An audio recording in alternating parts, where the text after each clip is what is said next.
Avez-vous déjà entendu parler de ces joueurs de football qui, au sommet de leur gloire, disparaissent soudainement comme s'ils n'avaient jamais existé? Des hommes qui, quelques jours plus tôt, faisaient vibrer des milliers de supporters dans des stades enflammés, mais qui se sont ensuite évaporés dans une brume de mystère, de drames et de non-dits. Le monde du football, que l'on croit scintillant et transparent, cache parfois des histoires si sombres qu'elles semblent arrachées à un film noir. Derrière les trophées, les buts spectaculaires et les ovations, il y a des vies brisées, des secrets enfouis et des disparitions qui laissent derrière elles une sensation de malaise inexplicable. Ces disparitions ne sont pas toujours physiques. Parfois, elles sont encore plus troublantes. Des joueurs tombés dans l'oubli total, disparus des écrans radars, ou enfermés dans un silence assourdissant qui glace le sang. Que s'est-il réellement passé? Est-ce une tragédie personnelle, une conspiration silencieuse, ou simplement la face cachée d'un sport que nous croyons connaître? Dans cette vidéo, nous allons plonger au cœur de 5 histoires parmi les plus mystérieuses, les plus dérangeantes et les plus incroyables que le monde du ballon rond ait jamais connues. Préparez-vous. Ce voyage ne se contentera pas de rappeler des souvenirs, il va révéler des secrets qui dérangent et des vérités que beaucoup préfèrent taire. 1. Jean-Pierre Adams, un nom qui évoque à la fois la grandeur et la tragédie. Né au Sénégal et arrivé en France à l'âge de 10 ans, Adams a rapidement gravi les échelons du football professionnel.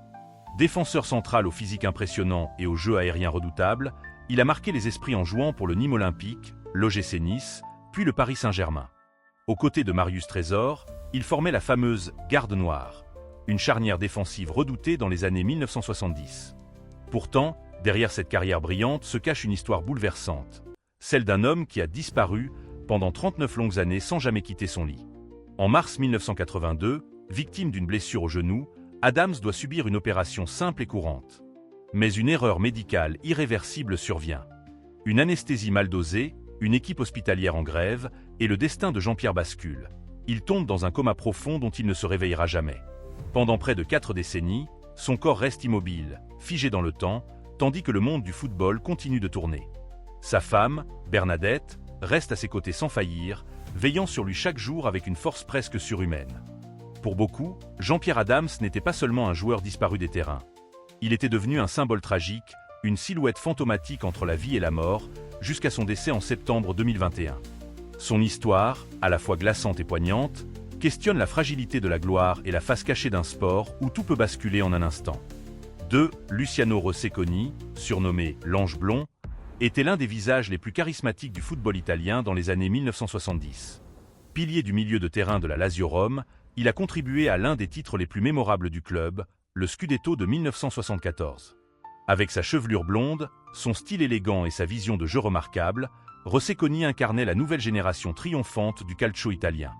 Pourtant, son destin s'est éteint de façon brutale et mystérieuse, laissant derrière lui des zones d'ombre qui n'ont jamais été totalement éclaircies. Le 18 janvier 1977, dans une atmosphère tendue marquée par la violence et les enlèvements qui gangrénaient l'Italie des « années de plomb », Rosseconi entre dans une bijouterie de Rome avec un ami. Selon la version officielle, il aurait fait une mauvaise blague en simulant un braquage, en criant « c'est un hold-up ». Le bijoutier, déjà traumatisé par plusieurs tentatives de vol, sort alors son arme et tire à bout portant, tuant le joueur sur le coup. Mais cette version, jugée trop simple, n'a jamais totalement convaincu. Comment un homme intelligent, respecté et apprécié comme Rosseconi, aurait-il pu se livrer à une plaisanterie aussi insensée? Certains affirment qu'il y a eu un malentendu tragique, d'autres évoquent un contexte plus trouble, un règlement de compte ou même un piège tendu. Cette mort brutale a profondément marqué le football italien. Luciano Rosseconi n'a pas seulement disparu physiquement. Il a laissé un vide, une énigme et une douleur qui continuent de hanter la Lazio et ses supporters. Aujourd'hui encore, son nom est prononcé avec une étrange combinaison de respect et de mélancolie, comme celui d'un joueur qui n'a jamais eu la chance de finir son histoire.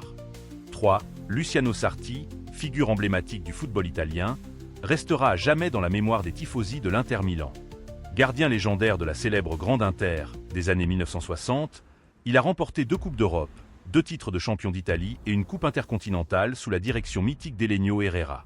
Sarti n'était pas seulement un dernier rempart intraitable, il était également le symbole d'une époque dorée où l'Inter dominait le football européen.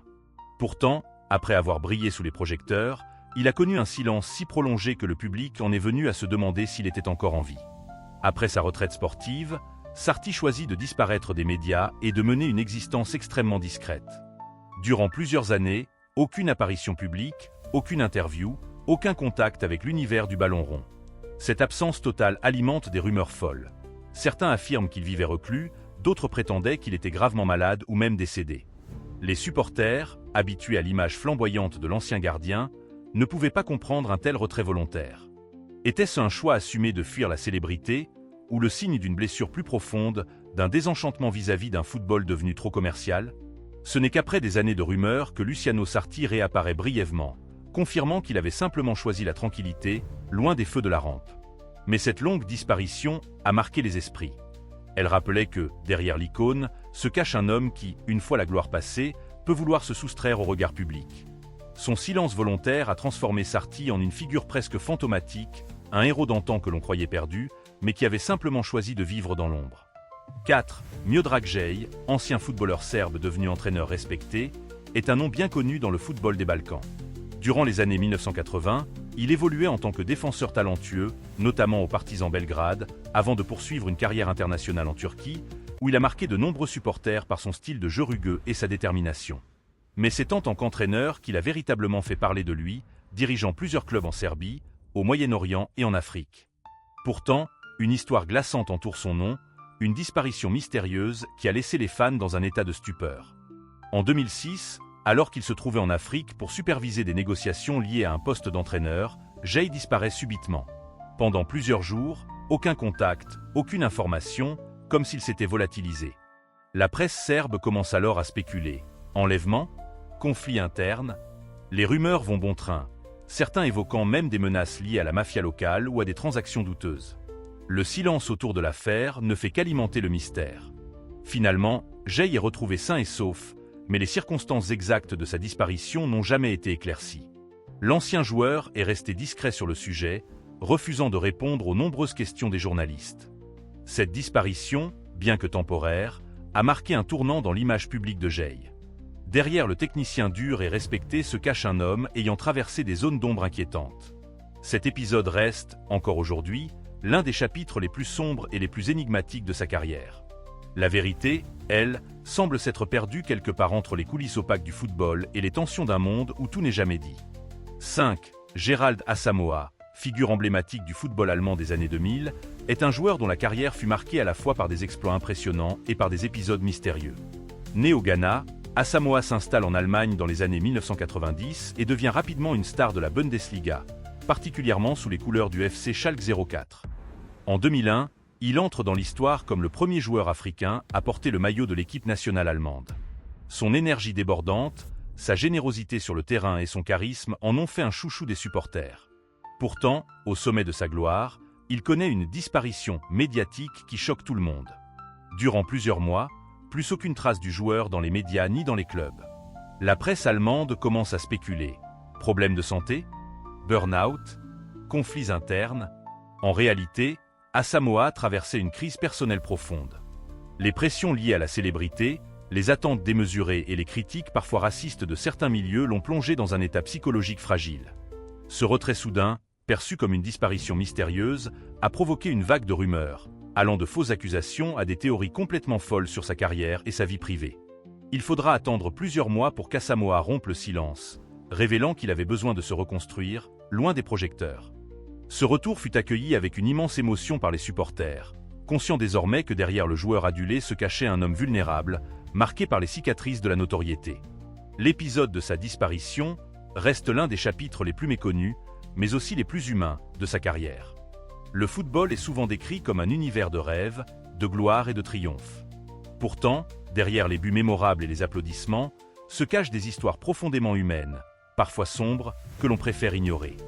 Ces 5 histoires de disparition, Jean-Pierre Adams, Luciano Rosseconi, Luciano Sarti, Miodrag Jej et Gerald Asamoah révèlent une vérité inconfortable. Le succès et la célébrité ne protègent pas contre les tragédies, ni contre les zones d'ombre qui jalonnent la vie. En regardant le destin de Jean-Pierre Adams, nous ne pouvons qu'éprouver une immense admiration mêlée de tristesse. Cet homme, dont la carrière promettait de briller encore longtemps, a été trahi par un enchaînement d'erreurs médicales absurdes.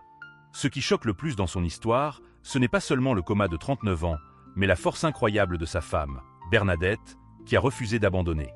On peut se demander, combien de personnes auraient eu ce courage et cette fidélité? Et surtout, qu'aurait été la carrière d'Adams s'il n'avait pas été victime de ce destin cruel? Luciano Rosseconi, de son côté, incarne la tragédie brutale. Sa mort, survenue dans des circonstances plus que troubles, illustre à quel point la frontière entre la vie et la mort peut être fine. Était-ce vraiment une simple blague mal interprétée? Ou y avait-il une tension plus profonde dans ce contexte italien des « années de plomb » ? Le football italien de cette époque n'était pas qu'un sport.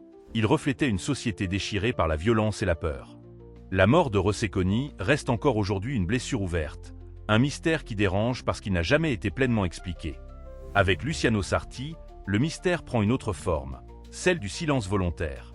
Comment un homme, adulé par des millions de supporters, peut-il choisir de se retirer totalement, au point de laisser croire qu'il est mort? C'est une question qui fascine. Peut-être avait-il compris que la gloire n'était qu'un feu de paille, et qu'il préférait l'anonymat à une vie sous les projecteurs. Mais cela met aussi en lumière une réalité souvent ignorée. Après la gloire, beaucoup de joueurs se retrouvent seuls, oubliés, et doivent se reconstruire loin du monde médiatique. L'affaire Miodrag Gey est différente. Sa disparition temporaire, entourée de rumeurs, montre combien le football professionnel peut être un univers dangereux, où les enjeux financiers, politiques et même criminels peuvent se mêler. Pourquoi cette disparition? Était-ce une menace? Une mise en garde? Le silence de Gey à ce sujet nourrit toutes les hypothèses, et cela ajoute une dimension presque cinématographique à son histoire. Enfin, Gérald Asamoah nous rappelle que, même au sommet, la pression médiatique et les attentes peuvent briser un homme. Sa disparition n'était pas un événement criminel, mais une lutte silencieuse contre ses propres démons. Et cette lutte est peut-être la plus difficile à comprendre pour le public. Elle est invisible, intime, mais terriblement réelle. Elle nous pousse à réfléchir. Combien de joueurs vivent dans l'ombre de leur propre succès, incapables de respirer face aux attentes?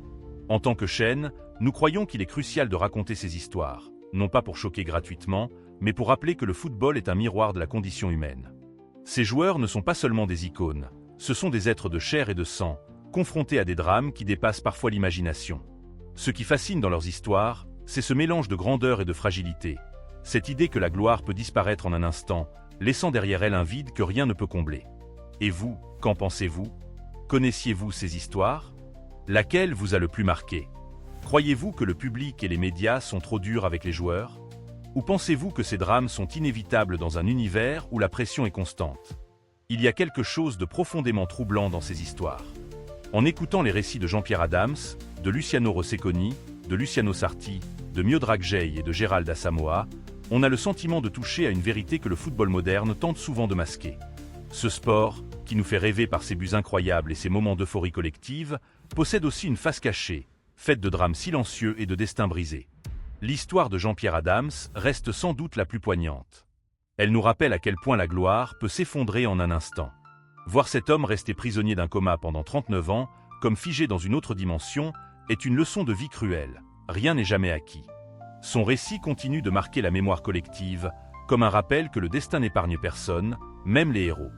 Luciano Rosseconi, lui, a vu sa vie s'arrêter brutalement, laissant derrière lui plus de questions que de réponses. Aujourd'hui encore, on ne sait pas si sa mort fut le fruit d'un malheureux hasard ou le résultat d'un contexte tendu et mal interprété. Cette incertitude donne à son histoire un parfum de tragédie grecque, où le héros ne trouve jamais la rédemption.